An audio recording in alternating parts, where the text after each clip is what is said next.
دنیا کو ٹھوکر مار دی اور دنیا کے لیے دین کو پیچھے نہیں کیا، بلکہ اپنی دنیا برباد کر لی انہوں نے، اپنی جانوں کا نذرانہ پیش کر دیا، اپنے آپ کو قربان کر دیا، لیکن دین پر آنچ آنے نہیں دیا۔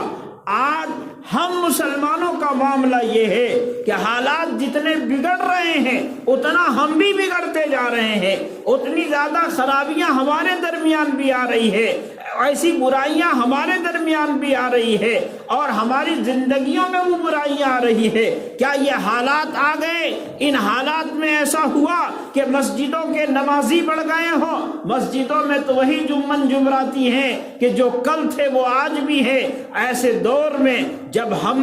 بدلنے کے لیے اپنے آپ کو تیار نہیں ہیں، ہم اپنے آپ کو تبدیل کرنے کے لیے تیار نہیں ہیں، ہم اپنے آپ کو اس راہ سے ہٹانے کے لیے تیار نہیں ہیں کہ جن راہوں پر چلنے سے ہمیں بربادیاں مل رہی ہیں، ہم نقصان کا سامنا کر رہے ہیں، ہم خسارے میں پڑ رہے ہیں، ان راستوں سے ہم ہٹنے کو تیار نہیں ہیں۔ اللہ تعالیٰ نے قرآن مقدس میں یہ کہا کہ جس کی ترجمانی کی علامہ اقبال نے، خدا نے آج تک اس قوم کی حالت نہیں بدلی، خدا نے آج تک اس قوم کی حالت نہیں بدلی، نہ ہو احساس جسے خود اپنی حالت کے بدلنے کا۔ اگر حالات کی تبدیلی چاہتے ہیں تو دل بدل سکتے ہیں، جذبات بدل سکتے ہیں، دل بدل سکتے ہیں، جذبات بدل سکتے ہیں، ملک کے فکر و خیالات بدل سکتے ہیں، دور و موجود کے دن رات بدل سکتے ہیں۔ تم بدل جاؤ یاروں تو حالات بدل سکتے ہیں۔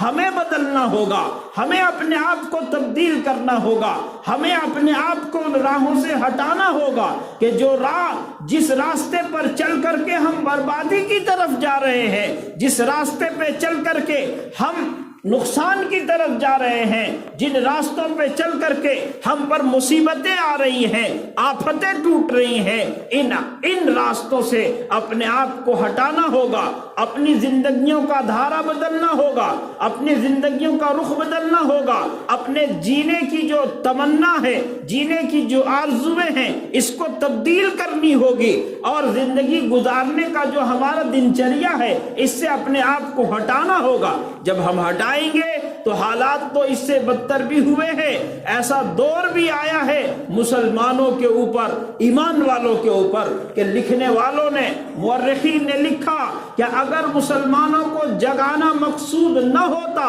تو یہ ایسے کربناک اور دردناک حادثات تھے کہ اس کو قلم پر لایا نہیں جا سکتا تھا، آنکھوں سے آنسو نہیں تھمتے تھے۔ جب مسلمانوں کے حکومت پر مسلمان دنیا میں حاکم تھے،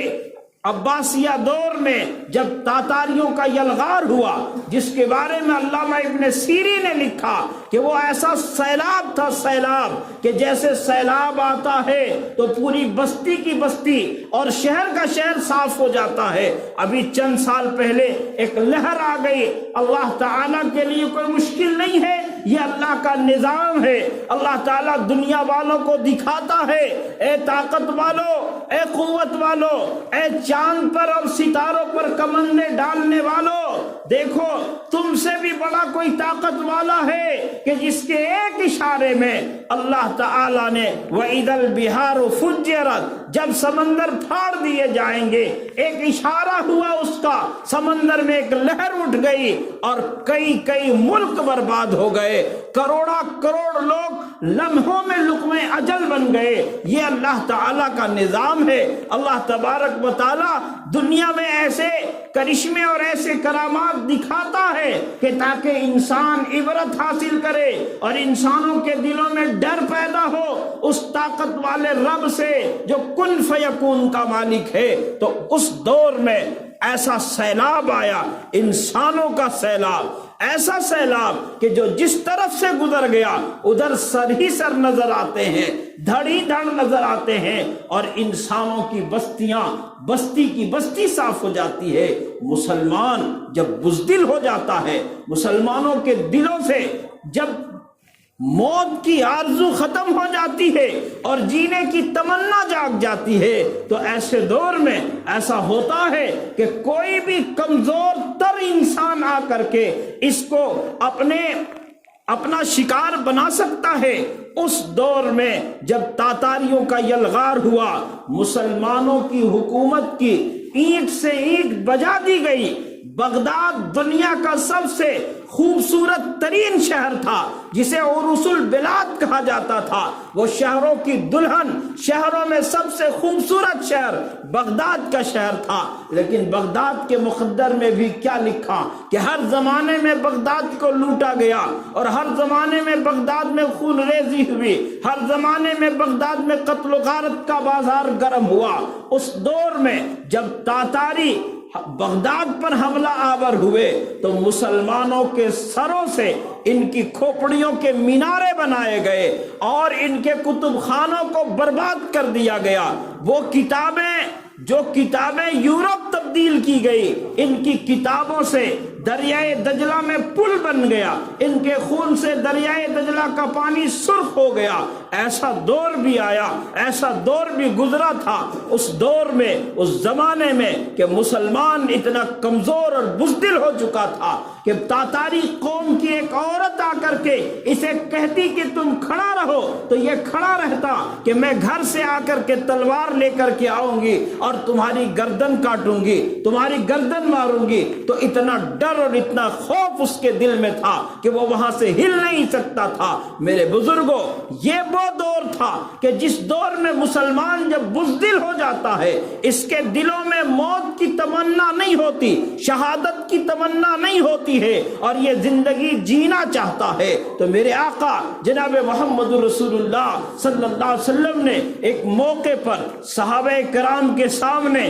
آپ نے یہ اطلاع فرمائی، آپ نے یہ کہا کہ ایک وقت ایسا آئے گا، ایک زمانہ ایسا آئے گا کہ مسلمانوں پر دنیا کی قومیں ایسے دوڑیں گی، ایسے جھپٹیں گی کہ جیسے بھوکا دسترخوان کی طرف جاتا ہے۔ بھوکا دسترخوان کی طرف کیسے جاتا ہے؟ بہت بھوک کی حالت میں ہو اور وہ کھانا چاہتا ہو، کھانا اس کی نگاہ میں آ گیا تو وہ کیسے دوڑ کر کھانے کی کوشش کرے گا۔ ایسا دور آئے گا کہ پوری دنیا کے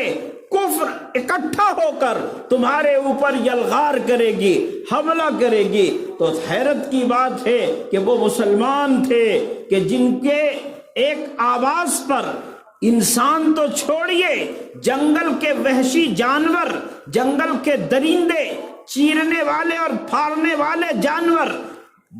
پل میں جنگلوں کو خالی کر دے رہے ہو، یہ وہ لوگ تھے کہ جن کی آواز پر شیر ٹھہر کر کے راستہ بتا رہا ہو، جو شیر کا کان پکڑ کر کے اور اسے تماچا لگا رہے ہو، یہ وہ لوگ تھے کہ جن کو دریاؤں نے راستہ دے دیا ہو۔ ان کے سامنے جب یہ بات آئے گی کہ دنیا کی قومیں ان پر جھپٹیں گی تو ان کو حیرت تو ہوگی، تعجب تو ہوگا، کیا معاملہ ہوگا؟ کیا اس دور میں مسلمانوں کی تعداد، ایمان والوں کی تعداد، رسول اللہ صلی اللہ علیہ وسلم پر ایمان رکھنے والوں کی تعداد کم ہوگی؟ اقلیت میں وہ لوگ ہو جائیں گے، کمزور ہو جائیں گے؟ تو اللہ کے نبی نے کہا کہ نہیں، وہ تو بڑی تعداد میں ہوں گے، تعداد بہت بڑی ہوگی لیکن ان میں جان نہیں ہوگی۔ وہ کیسے ہوں گے کہ جیسے سمندر کا جھاگ دیکھنے میں بہت کثیر لگتا ہے، بہت زیادہ ہوتا ہے، لیکن اس میں جان نہیں ہوتی۔ اللہ کے نبی صلی اللہ علیہ وسلم سے صحابہ نے پھر پوچھا کہ اس کی وجہ کیا ہوگی یا رسول اللہ صلی اللہ علیہ وسلم؟ تو آپ نے کہا کہ ان کے دلوں میں ایک بیماری ہوگی جس کا نام وہن ہوگا۔ وہن عربی کا لفظ ہے لیکن صحابہ کو سمجھ میں نہیں آیا کہ وہن کیا ہے۔ اللہ کے نبی صلی اللہ علیہ وسلم سے صحابہ نے پوچھا مل وہن یا رسول اللہ، یہ وہن کیا ہے، بتائیے وہن کے بارے میں، وہن کیا ہے؟ وہن اللہ کے نبی صلی اللہ علیہ وسلم نے بتایا کہ دنیا کی محبت اور موت سے کراہیت، موت سے نفرت، یہ وہن کی بیماری ہے۔ جب یہ بیماری دلوں میں لگ جاتی ہے اور یہ بیماری مسلمانوں میں گھس جائے گی اور یہ بیماری مسلم سماج میں، مسلمانوں کے دلوں میں، مسلمانوں کے گھروں میں یہ بیماری آ جائے گی تو ایسا دور ہوگا کہ جس دور میں دنیا کی قومیں بھوکے دسترخوان کی طرف دوڑتے ہیں، ویسے دنیا کی قومیں مسلمانوں پر ٹوٹ پڑیں گی۔ اب ایسے وقت میں ہمیں اپنے آقا حضرت محمد رسول اللہ صلی اللہ علیہ وسلم کے اس فرمان کو نظر میں رکھتے ہوئے ہم سب مل کر کے اپنے دلوں کو ٹٹولیں، اپنے دلوں میں ذرا جائزہ لیں اپنے دلوں کا کہ ہمارے قلب کا کیا حال ہے، ہمارے دلوں میں کیا چیزیں ہیں، کیا ہمیں ایسی چیز ہے کہ دنیا کی محبت میں اور دنیا کی چیزوں کی محبت میں کیا ہم نے تمام چیزوں کو بالائے طاق نہیں کر دیا ہے؟ اپنے دین کو اور دینی چیزوں کو، دینی شعار کو ہم نے دنیا کے لیے دین کی چیزوں کو پیچھے نہیں کر دیا، اعمال کو چھوڑ نہیں دیا، بلکہ دنیا کو ترجیح دے دی۔ ترجیحات کا نام ہی تو محبت ہے کہ ایک چیز، دو چیزیں ایک ساتھ ہوں۔ ایسے وقت میں کہ جب آپ کے دکان پر گاہکوں کا ایک لائن لگا ہو، آپ ایک دکاندار ہیں، ایسے وقت میں اللہ کا منادی آواز لگا دیا، حی علی الصلاۃ حی علی الفلاح، اللہ کا یہ منادی، اللہ تبارک و تعالیٰ کے طرف سے یہ آواز لگانے والا آپ کو یہ کہہ رہا ہے، اے محلے کے لوگوں، اے شہر والوں، آؤ نماز کی طرف، یہاں تمہارے لیے کامیابی ہے،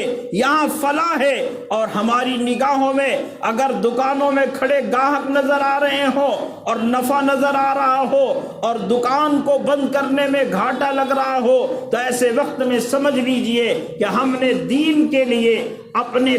دنیا کو ترجیح دے دی ہے اور دنیا کی محبت ہمارے دلوں میں آ گئی ہے۔ اس لیے یہ وقت ہے ہمیں اپنے آپ کو بدلنے کے لیے، ہمیں اپنے آپ کا جائزہ لینا ہے، اپنے آپ کا محاسبہ کرنا ہے کہ ہم کس کیٹیگری کے مسلمان ہیں اور کس درجے میں ہمارا شمار ہوگا۔ یہ وقت اور حالات تو آ رہے ہیں، ان حالات میں یقیناً اس میں تو شرارت بھی ہے، لوگوں کی بدماشی بھی ہے، لیکن ان دوسروں کی بدماشیوں سے زیادہ ہماری اپنی کمزوری ہے، اپنی کوتاہی ہے۔ میں نے کسی موقع پر نواز دیوبندی کا ایک شعر سنایا تھا کہ بلا سبب ہی میاں تم اداس رہتے ہو، بلا سبب ہی میاں تم اداس رہتے ہو، تمہارے گھر سے تو مسجد کا فاصلہ کم ہے، مسجدوں کے پڑوسیوں، مسجد کے اگل بگل میں رہنے والوں، کیا تمہارے کانوں میں اللہ کی بڑائی کی آواز نہیں پہنچتی ہے؟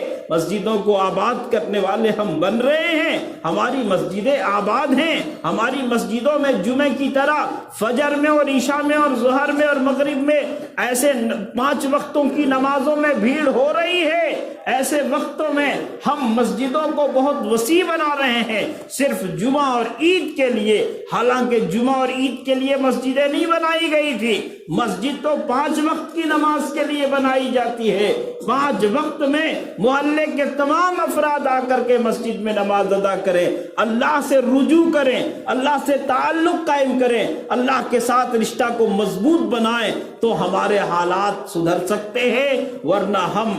زبانی جمع خرچ سے نہ نعروں سے تبدیلی آ سکتی ہے، عمل سے زندگی بنتی ہے، جنت بھی جہنم بھی، یہ خاکی اپنی فطرت میں نہ نوری ہے نہ ناری ہے۔ اس لیے میرے بزرگوں، میرے بھائیوں، اللہ رب العزت نے ہمیں یہ موقع دیا ہے، ہم ان حالات میں آ کر کے، ہمارا کوئی پرسان حال نہیں ہوگا، لیکن بہت طاقت والا رب ہے جس کے بندے ہم ہیں، جس کے سامنے ہم سر سجود ہوتے ہیں، جس کے سامنے ہم جھکتے ہیں، وہ اگر ہم سے مان گیا، وہ اس کی ناراضگی دور ہو گئی، تو دنیا کی تمام طاقتیں اور تمام قوتیں ہماری نگاہوں میں ہیچ ہو جائیں گی۔ اس لیے آئیے آج کے اس مبارک دن میں، جمعے کا دن ہے، اس موقع پر ہم اپنی سابقہ زندگی سے توبہ کر کے اللہ کے حضور روئیں، گڑ گڑائیں اور اللہ ہی سے دعا کریں، اللہ تعالیٰ ان حالات کو بدل کر کے مسلمانوں کے لیے سازگار ماحول پیدا کر دے۔ اللہ رب العزت ہم کو، آپ کو اور پوری امت مسلمہ کو اپنے اوامر پر، اپنے حبیب حضرت محمد رسول اللہ صلی اللہ علیہ وسلم کے نقش قدم پر چلنے کی توفیق عطا فرمائے۔ وما توفیقی الا باللہ، سنتوں سے